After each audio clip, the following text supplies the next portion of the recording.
Hi, my name is April Kish, and today I will be doing a presentation on Marquis de Lafayette. Lafayette was born on September the 6th, 1757, in Paris. His parents were Michael and Maria Lafayette. They were nobles, so they moved around a lot, and Lafayette originally did not stay in Paris as a young child. When Lafayette was 11, he went back to his hometown, where he went to college. He enrolled to train to become a musketeer. At the age of 14, Lafayette was commissioned an officer in the musketeers with the rank of lieutenant. Lafayette married Marie in the year of 1773. That is a picture of her on the slide. Lafayette died at the age of 76 on May the 20th, 1834. And he was buried next to his wife under Bunker Hill. That was a short preview of his life. What I want to talk to you about are his virtues. One of Lafayette's evidence of virtue was courage. Lafayette showed courage and loyalty and pride. Lafayette showed courage by going to the New World to help them fight for freedom. During his service to America, Lafayette showed courage and loyalty. On September the 11th, 1777, Lafayette was shot in the leg, but that did not stop him from rallying the troops during the retreat so they can return to safety.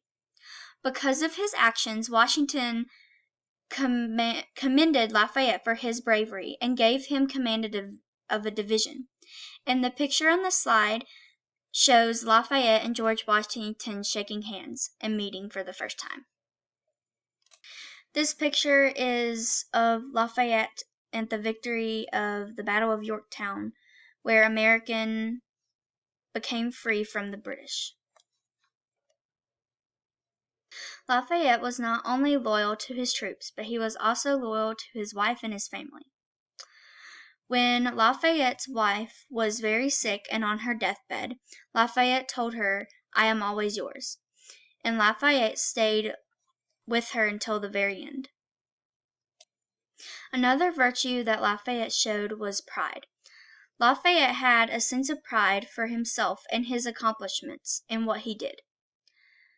Even though Lafayette was a good man, he had faults of his own. Lafayette was captured by Austrians on September of 1792 until October 13th, 1795, along with his family. Once Lafayette was released from his captivity on September the 19th, 1797, he lost a sense of hope and pride in himself, causing him to make mistakes in his life. Lafayette made a mistake by becoming friends with Napoleon Bonaparte, because Napoleon Bonaparte wanted to take over all of the world, and Lafayette did not realize that. And once Lafayette realized his plan, he disassociated himself from Napoleon. When I look back on Lafayette's life, one can see that he was courageous for fighting in the American Revolutionary War. He was prideful about himself and his accomplishments. He was a leader from where he oversaw his troops, and he was loyal to his comrades and family. When I look at Lafayette's traits, I can see similar traits in my own life. For example, I can see I am both courageous and a leader when I teach Wednesday night children class with the children from ages 3 to 6. I feel that his legacy was great based on his strong character and his nature. It is best to sum up Lafayette's life by what former President John Quincy Adams said of Lafayette. "High on the list of pure and disinterested benefactors of mankind.